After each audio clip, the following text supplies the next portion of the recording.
Durba kiristaanaa yoo taate dhiira tokko jaallachuu kee qofaatu hin ta'in eenyu akka si fuudhu murteessuun jireenya kee guutummaa jijjiiruu danda'a. Namoonni baay'een mallattoolee dhiira isaan miidhu adda baafachuu waan hin dandeenyeef gaa'ela hin taane keessatti kufu. Utuun beekin miiraaf jaalala qofaadhaan murteessuun bor akkati jireenya hin taane keessa galtee gaabbitti gochuu danda'a. Kanaaf durboonni baay'een mallattoowwan kana waan hin beekneef gowwoomfamanii jireenya hin taane irra bu'u jechuudha.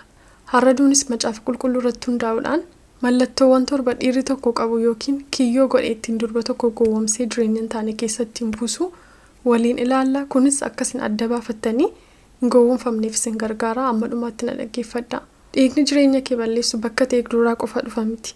Bakka ta'e eegne irraallees dhufuu danda'a. Maybe charchii keessaa namootatti wajjiniin tajaajiltu ta'uu danda'a. Sometimes namootatti hiriyaa kee jettee yaaddee naannoo kee jiran keessaa ta'uu danda'a. Namni nama balleessu kallattii namni eegurraan qofaatu hin taane kallattii namni hin eegne irraan dhufuu danda'a jechuudha. Diinni karaan itti jireenya nama balleessu keessaa inni tokko laphee ofii kennu waan ta'eef laphee kee nama hundaaf hin kennin. Wanti jireenyaaf barbaachisu yaada garaa keessaa waan ba'uuf yaada kee ba'eessa godhee eeggadhu. Macaafa fakkeenyaa 4:23. Gara mallattoolee sana ilaaluutti darbinu. Tokkoffaa dhiira gooftaa hin qabne. Warra namannee wajjin walitti hin hidhatina. Qajeelinniif jallinni maal walitti qabu? Qorontos 2 boqonnaa 6:14. Nama Yesuusitti namannee wajjin jireenya ofii murtoo godhanii filachuun jireenya dukkanaa filachuudha. Sababni isaa hafuurri keessaniif yaadi keessan oppoziitii deema. Namni sun dukkana keessa jira, isin ifa keessa jirtu waan ta'eef hafuurri garaagaraa walitti dhufee tokkummaa uumuu hin danda'u. Gaa'ela keessa tokkummaan hafuuraan jiru taanaan eebba keessan isin jalaa qabuu danda'a.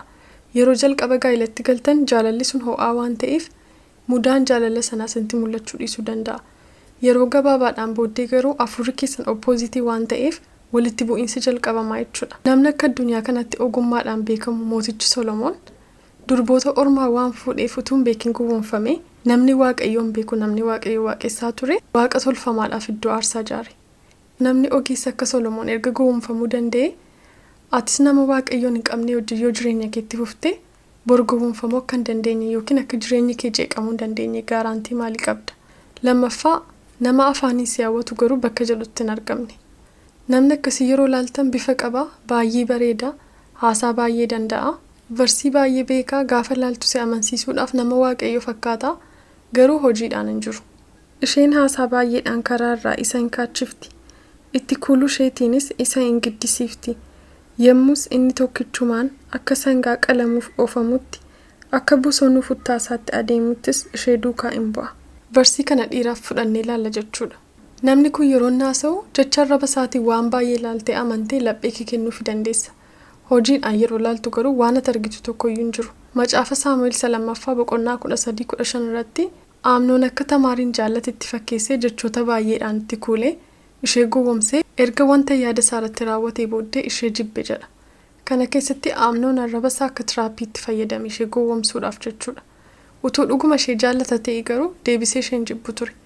Kanaafiyyuu nama baay'ee ariifatuuf nama afaanii isinitti kuulu nama perfeektii ta'e isinitti dhiyaatu irraa ta'e of eeggadhaa. Sadaffaa dhiira jireenyaaf furatuuf hin guddisne. Namni akkasii yeroo hundumaa sanbata charchiitti deddeebi'a garuu wangeela dubbisuuf kadhannaadhaaf yeroo hin qabu. Dhiirri akkasii bor yeroo gaa'elatti galtu kadhannaadhaan sin jajjabeessu waan ta'eef kan mana keef lolu kan ijoollee keef lolu si qofaa ta'a jechuudha.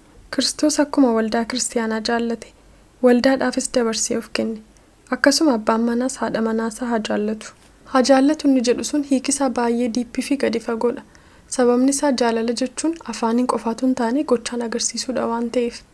Kanaaf dhiirri kadhannaaf hafuuraan gaggeeffamee hin jiraanne jireenya isaa maaliin akka gaggeessu hin beeku.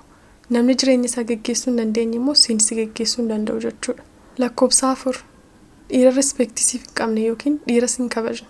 Utuu gaa'elatti hin galin dhiira nan kabajne akkamittiin baruu danda'a jedhuuf wantoota xixiqqoo ta'an haasaa keessatti ta'uu danda'a, aakshinii nama sanaa keessatti ta'uu danda'a.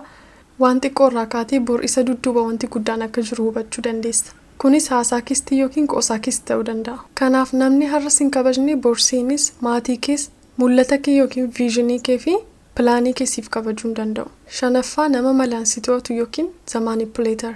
Namni akkasiitu ati gaa'elatti hin galin dura si sodaachisuu jalqabuu danda'a. Wangeela keessaatii varsii barbaadee akka isaa amantuuf ittiin si to'achuudhaaf yaala. Seexanni yoo ergamoota ifaa fakkaachuudhaaf waan wallaalchifatuuf kun waan dinqisiisu miti. Kanaaf namoonni manipuleetarii ta'an yookiin namoonni malaan si to'atan nama waaqayyo fakkaatanii utuu hin beekin jireenya kee miidhuu barbaadu. Namni akkasii waaqayyo akkasnaan jedhe jechuun yaada mataa isaatii fuudhee ittiin si amansiisuudhaaf yaala. Lakkoofsa 6 dhiiratti gaafatamummaa hin qabne. Dhiirri kaayyoo fi galma hin qabne eessatti akka deemu hin beeku, maal akka godhu hin beeku, maaliif akka jiraatu hin beeku. Haaluma guyyaan sun isa geggeesseen cal jedhee guyyaa guyyaatti jiraachaa deema. Namni akkasii parpazii waan hin qabneef calluma jedhee jiraata. Nama barbaadeetu asiifachisa oofa jechuudha. Namni karoorsaa waaqayyo immoo galmaan ga'a. Kanaaf dhiira kaayyoo hin qabne irraa of eeggadhu. Lakkoofsa 7 nama jireenya isaa keessatti murtoo hin qabne. Namni akkasii biyya lafaas waaqayyoonis fakkaachaa yaada lamaan jiraata jechuudha. Yaaqoob boqonnaa 3:11-12 akkuma dubbatu burqaa tokko keessaa hadhaa fi minyaa'aan ba'uu hin danda'u. Hadhaa yookiis minyaa'aa ta'uu qaba. Kanaaf dhiirri yaada lamaan deemu kun deenjarasiidha jechuudha. Tun argin jireenya kee affektii gochuu danda'a. Namni kun waaqayyoon hin jibbu garuu yaada isaa guutuu waaqayyoof kennuu hin danda'u. Kanaaf amalli kontaajeesii waan ta'eef boruutu ati hin beekin nama akkasii hojii yoo jiraatte amalli nama sanaasti darbe affektii si gochuu danda'a. Kanaaf dhiira jireenya isaa keessatti murtoodhaan jiraachuu hin dandeenye irraatii fagaadhu. Mallattoowwan torbannuu waliin ilaalle kun isin gargaara jedheen yaada. Warri haaraa taatan subscribe gochuun dagatina. Amma yeroo itti aanu wal arginutti nagaa waaqayyoon tura.